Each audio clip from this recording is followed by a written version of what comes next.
السلام علیکم ورحمۃ اللہ وبرکاتہ۔ اعوذ باللہ من الشیطان الرجیم، بسم اللہ الرحمن الرحیم۔ رب اشرح لی صدری ویسر لی امری واحلل عقدۃ من لسانی یفقہوا قولی۔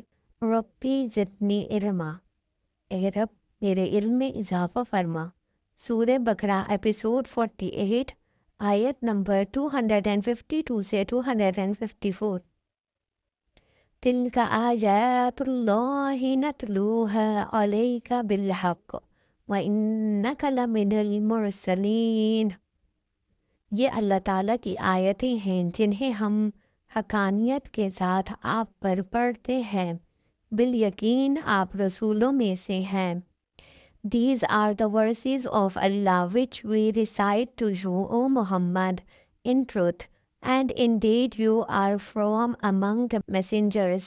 تِلْكَ الرُّسُلُ فَضَّلْنَا بَعْضَهُمْ عَلَى بَعْضٍ مِّنْهُم مَّن كَلَّمَ اللَّهُ وَرَفَعَ بَعْضَهُمْ دَرَجَاتٍ وَآتَيْنَا عِيسَى ابْنَ مَرْيَمَ الْبَيِّنَاتِ وَأَيَّدْنَاهُ بِرُوحِ الْقُدُسِ وَلَوْ شَاءَ اللَّهُ مَا اقْتَتَلَ الَّذِينَ مِن بَعْدِهِم مِّن بَعْدِ مَا جَاءَتْهُمُ الْبَيِّنَاتُ وَلَٰكِنِ اخْتَلَفُوا فَمِنْهُم مَّنْ آمَنَ وَمِنْهُم مَّن كَفَرَ وَلَوْ شَاءَ اللَّهُ مَا اقْتَتَلُوا وَلَٰكِنَّ اللَّهَ يَفْعَلُ مَا يُرِيدُ۔ یہ رسول ہیں جن میں سے ہم نے بعض کو بعض پر فضیلت دی ہے۔ ان میں سے بعض وہ ہیں جن سے اللہ تعالیٰ نے بات چیت کی ہے اور بعض کے درجات بلند کیے ہیں، اور ہم نے عیسیٰ بن مریم کو معجزات عطا فرمائے اور روح القدس سے ان کی تائید کی۔ اگر اللہ تعالیٰ چاہتا تو ان کے بعد والے اپنے پاس دلیلیں آ جانے کے بعد ہرگز آپس میں لڑائی بھڑائی نہ کرتے، لیکن ان لوگوں نے اختلاف کیا۔ ان میں سے بعض تو مومن ہوئے اور بعض کافر، اور اگر اللہ تعالیٰ چاہتا تو یہ آپس میں نہ لڑتے، لیکن اللہ تعالیٰ جو چاہتا ہے کرتا ہے۔ Those messengers, some of them we caused to exceed others. Among them were those to whom Allah spoke, and He raised some of them in degree. And we gave Jews the son of Mary clear proofs, and we supported him with the pure spirit. If Allah had willed, those generations succeeding them would not have fought each other after the clear proofs had come to them, but they differed, and some of them believed and some of them disbelieved. And if Allah had willed, they would not have fought each other, but Allah does what He intends.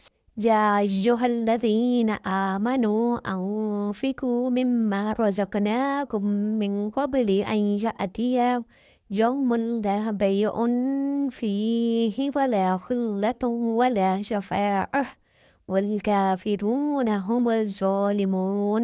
اے ایمان والوں، جو ہم نے تمہیں دے رکھا ہے اس میں سے خرچ کرتے رہو، اس سے پہلے کہ وہ دن آئے جس میں نہ تجارت ہے نہ دوستی اور شفاعت، اور کافر ہی ظالم ہیں۔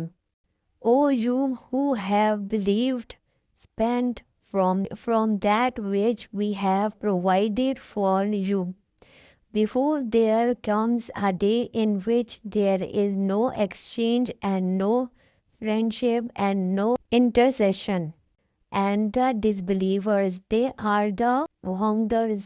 واقعہ بیان کرنے کے بعد اللہ تعالیٰ نے اس طرف توجہ دلائی ہے کہ ان حضرت صلی اللہ علیہ وآلہ وسلم کی زبان مبارک پر ان آیات کا جاری ہونا آپ کے رسول ہونے کی دلیل ہے، اس لیے کہ آپ کے پاس ان واقعات کو جاننے کا وحی کے سوا کوئی ذریعہ نہیں ہے، اور ٹھیک ٹھیک کے الفاظ سے شاید اس طرف اشارہ مقصود ہے کہ اہل کتاب نے ان واقعات کو بیان کرنے میں کہیں مبالغے سے کام لیا ہے اور کہیں من گھڑت قصے مشہور کر دیے ہیں۔ قرآن کریم ان میں سے صرف صحیح باتیں بیان کرتا ہے۔ مطلب یہ ہے کہ تھوڑی بہت فضیلت تو مختلف انبیاء کرام سے علیہ السلام کو ایک دوسرے پر دی گئی ہے، لیکن بعض انبیاء کرام علیہ السلام کو دوسروں پر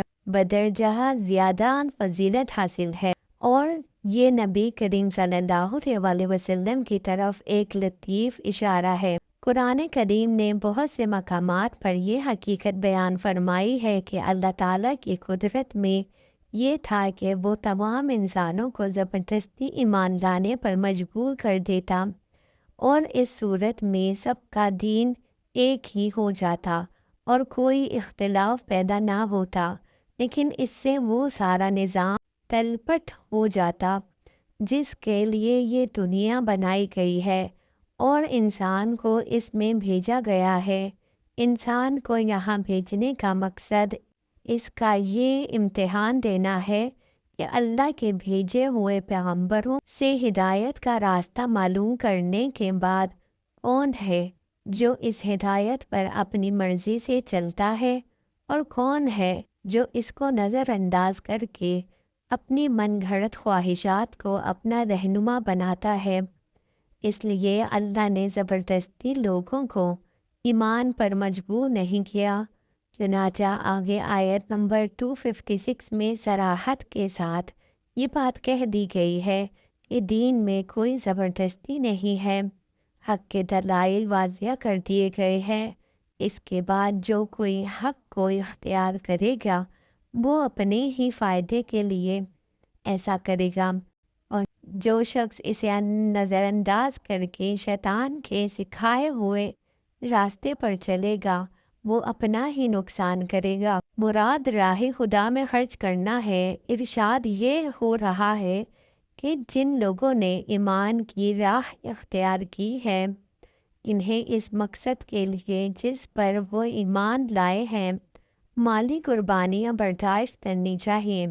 یہاں کفر کی روش اختیار کرنے والوں سے مراد یا تو وہ لوگ ہیں جو خدا کے حکم کی اطاعت سے انکار کریں اور اپنے مال کو اس کی خوشنودی سے عزیز تر رکھیں، یا وہ لوگ جو اس دن پر اعتقاد نہ رکھتے ہوں جس کے آنے کا خوف دلایا گیا ہے، یا پھر وہ لوگ جو اس خیال خام میں مبتلا ہوں کہ آخرت میں انہیں کسی نہ کسی طرح نجات خرید لینے کا اور دوستی و سفارش سے کام نکال لے جانے کا موقع حاصل ہو ہی جائے گا۔ تو جناب یہ تھی ہماری آج کی تلاوت اور آیات، اور اگر آپ کو میری ویڈیو پسند آئے تو میری ویڈیو کو لائک کریں، شیئر کریں اور سبسکرائب کریں، اور میرے ساتھ اسی طرح جوائن رہیے، بیل آئیکن کو ضرور پریس کریے تاکہ ہم جان سکیں کہ ہمارے قرآن پاک میں ہمارے لیے کیا بیان فرمایا گیا ہے اللہ تعالیٰ کی طرف سے۔ نیکسٹ ویڈیو میں ایک نئے سبق کے ساتھ اور نئی آیات کے ساتھ پھر دوبارہ ملاقات ہوگی۔ تب تک کے لیے اللہ حافظ۔